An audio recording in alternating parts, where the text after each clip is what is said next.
Just having some breakfast and hello. Hello. Big fella.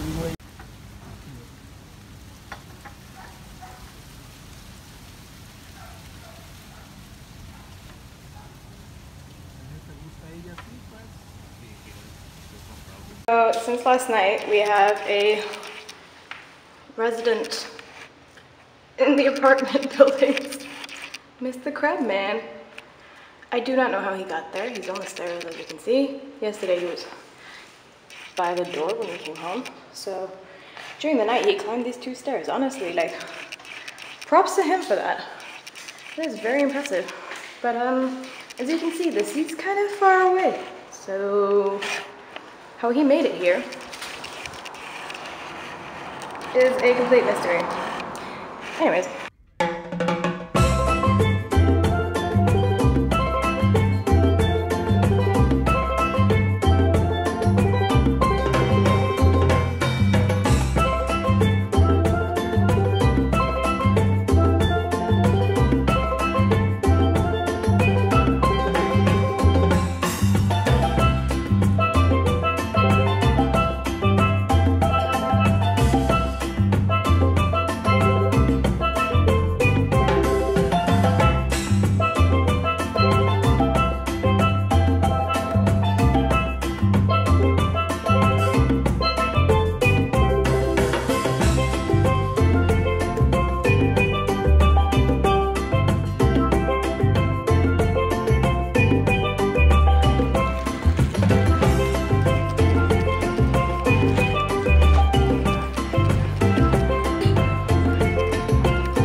Alright, so today's been a day for a lot of reasons I will explain tomorrow, but it is 10 p.m. and we're heading out to Lotus nightclub to have a little bit of a dance. We need that. We need it. And we're looking hot! Alright, let's go.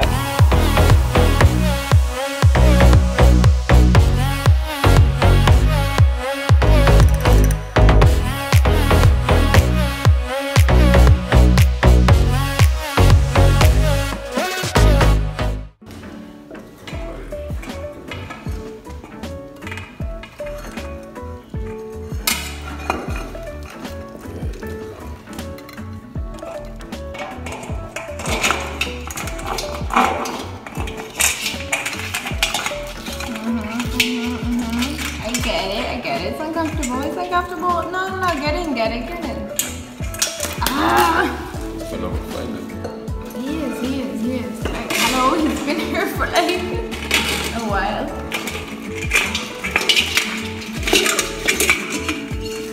Hey, you got it. Let's go. You got it? Oh, come on. Yeah, perfect. Alright. Let's go to the sea. It's a bit of a walk. You good? No, you don't get out.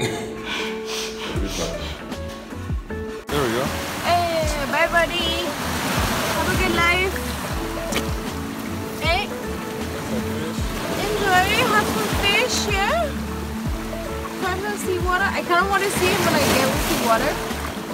Come on, get away, get away. Oh, he loves it. He's really happy. He's like, no more fucking steps. I was done with those steps.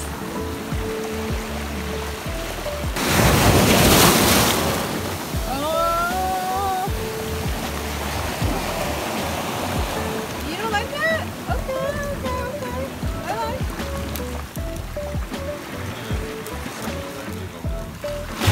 You're not a fan of seawater? Like, what is this?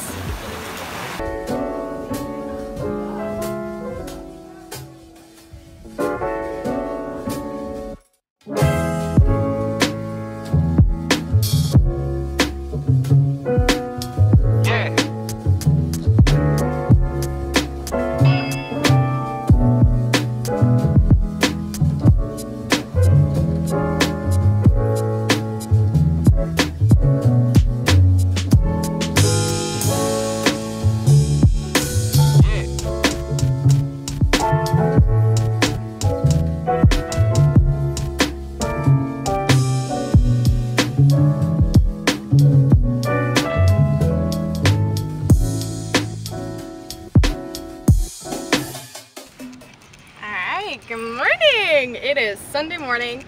We are off to brunch. Yesterday was a write-off entirely. We were both hungover from the night before. I don't think, you know, it's been a year and a half of COVID. We're not used to going out anymore. Buddies don't know how it works. We're grandmas now.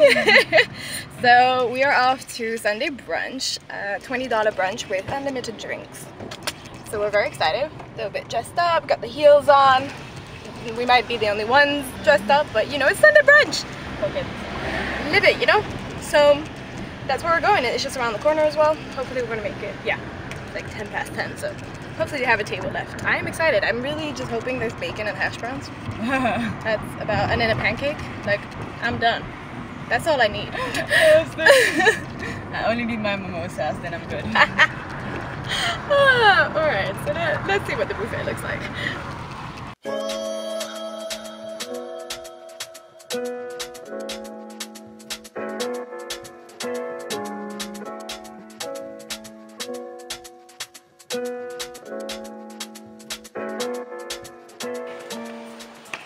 Quick little balcony chat before we don't have a balcony anymore. So let's catch you up on the last 48 hours. So Thursday night, as you would have seen, we went to Nowhere Special to listen to live music again. It was absolutely stunning, very fun, chatted away with like a whole bunch of people and everything, and then we headed home right before it shut, so about, I think it was 12:15, something like that, had to shut. And whoop. Okay. Sorry, bear with me, I'm 5 mimosas down. We headed back and I had my phone in my handbag, but I hadn't shut the handbag, like I had literally just stuck it in like this, and we walked back, and the second before we get to the house, like on the road of the house, I'm looking for the house keys and I'm like, my phone's not in my bag, where is it? You know, we like panic searched my entire handbag, which is tiny, and it's nowhere to be found. I'm like, shit.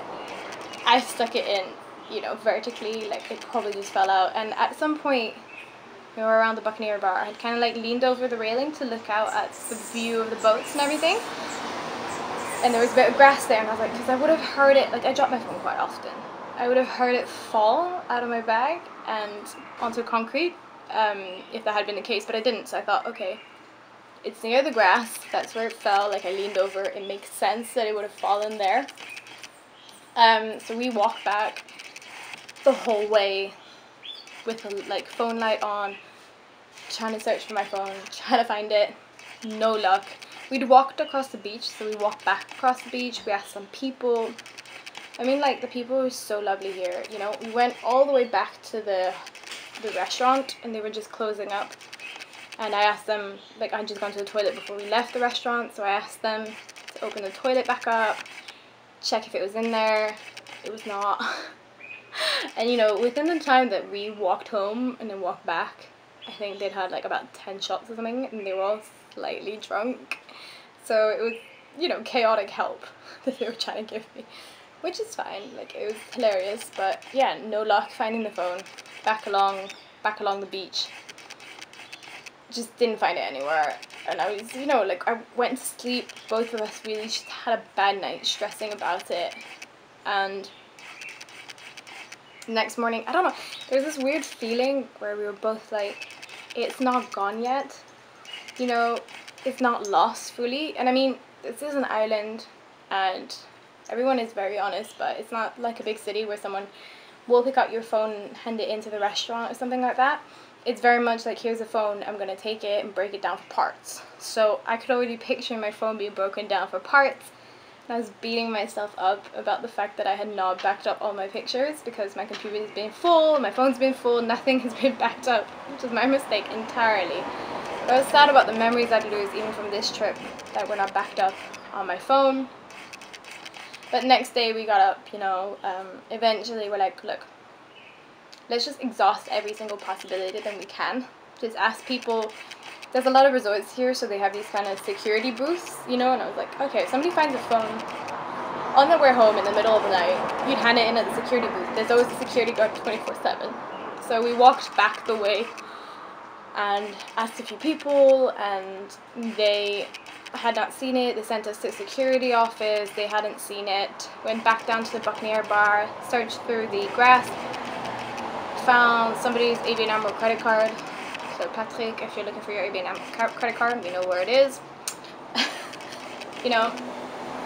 And then went to the Buccaneer, asked if somebody had handed it in at the bar, and they said, yeah, well, I mean, there's a phone on charge here, maybe it's yours. And I was like, could it be? And I mean, I tried, you know, lost my phone on my computer. Bullshit.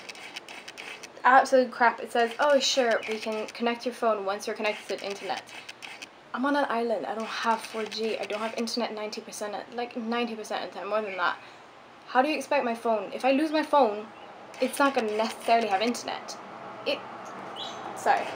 Love Apple, but they need to fix that. Like, if you lose your phone, it should be able to connect, like, to the satellite service to know where your phone is.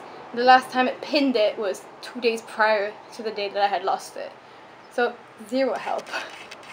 I did, like, lock it as lost, so if anybody was trying to hack into it, it would be locked, but still. Yeah, after the bar, didn't have it. The phone on charge was not that one. And then I thought, you know, they have a shack with a man who puts out all the day beds. And I thought, if there's anyone who would find a phone on the beach, if that's where it fell, it would be him. Because he's first out in the morning, you know, 8 a.m., he's putting out the chairs. So I woke up to him, and it's a Friday, and, you know, he and his family are, like, setting up a barbecue. And I'm like, hi, just wondering where the guy who sets up the chairs is. And, you know, they send me to a guy. I'm like, by any chance did you find a phone? He's like, yes. I'm like, you're joking. He's like, no, you're so lucky. I found a phone this morning on the beach. I was like, it can't be mine. It cannot be my phone. And he goes into the shack where he has all the chairs and the cushions, and he's like, he had hidden it under a bunch of cushions. He's like, and the second he pulls it out, oh, my absolute heart dropped. Like, I could not. It was my phone. So here it is. I'm so happy that I have it back and intact and everything, and I'm so thankful to that man. Bought him a beer to thank him, of course. Like, that's the minimum that I could do for the fact that he found it, and was honest about it as well when I asked, because he didn't need to be. So yeah, I mean, that took up a good part of our day on Friday. We ended the day, you know, at a beach having some really good food, just like wahoo Hawaiian style tartare on the French side. So good. And then just chilling on the beach. I went a bit snorkeling, created some work, and then in the evening we ate at home? Yeah. And then went out. We went out to, yeah, we dropped by Buccaneers. We went to Toppers because we wanted to go to this Club Lotus, but it was already 10 o'clock and it was still empty. So we stopped by Toppers and ended up doing some karaoke, which as much as I wish I'd had it for the memories, no one filmed. I'm thankful about it. So we sang Airplanes, I did the rap, Priya did the singing part. The whole time we were sitting there until our song came on, we were freaking out. Just could not handle it. Scared as hell, stomach, like not stomach. But it was actually fine. I mean, people were singing like tons of songs after each other. It's just, you know, that stress of like going up in front of a bunch of strangers, even if they are like half tipsy, half gone, and they won't remember you, it's still a stress always. But yeah, and then we went out and had a really good night out. I mean, it didn't end in the best way for some of us, but you know, that's also part of going out as well. It ended with me saving the crab. Here, I'll insert that footage. Now, actually, no. Yeah, it ended with me and a friend saving the crab that was stuck on our stairs. So good deed done. Very little sleep had, but yeah, so yesterday, Saturday, we spent the entire day just relaxing. We went to the market in the morning though, as you would have seen, but yeah, we were very, very hungover, both of us. So we tried to chill on the beach a little bit, but I just started feeling really unwell. So we ended up coming home, sleeping most of the afternoon, and then just ordering getting Chinese takeout and eating that on the couch in the evening, watching a film on Netflix, and it was glorious. Yeah, and now we just came back from our brunch. It was a little bit disappointing, but yeah, now a few things to figure out, which you might see in the next clip if we do. If not, I'll explain again. Remains to be seen. I met an old man. I said, tell me your story.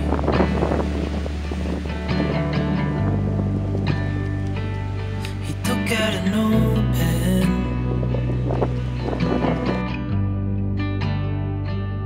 and wrote something for me.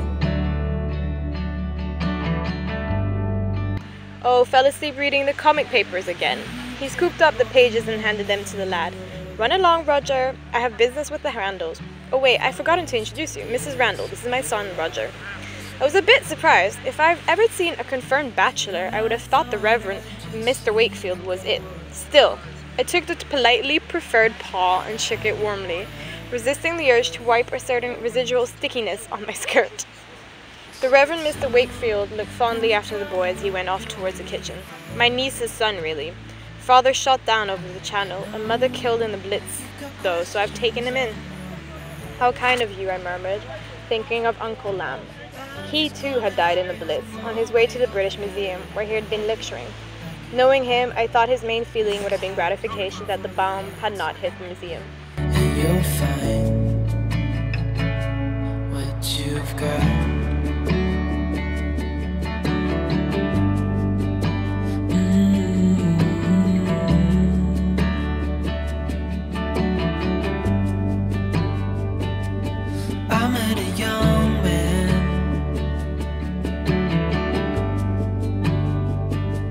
Searching for glory.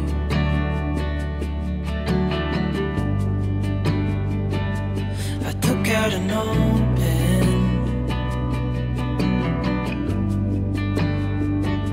and wrote in my story.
Yeah, so it's really cool on the square, like all the plaques that you see are the name of the children that were born in what used to be the hospital here. And they all date back to like the 60s and everything. The last one is like 1990 because the hospital closed in 1991. But I mean, I could say having a view of the sea while you're recovering from being sick, it's not a bad way to go at all. It's actually quite nice.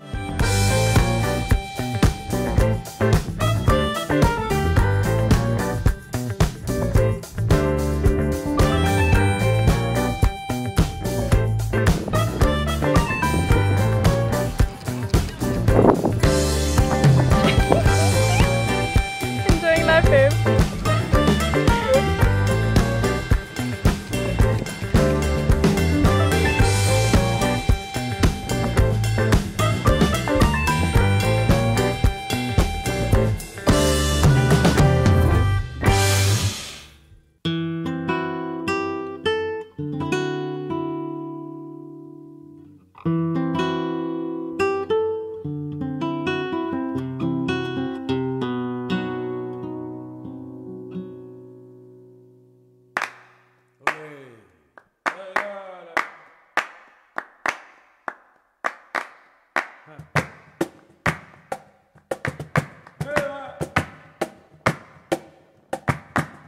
Hey,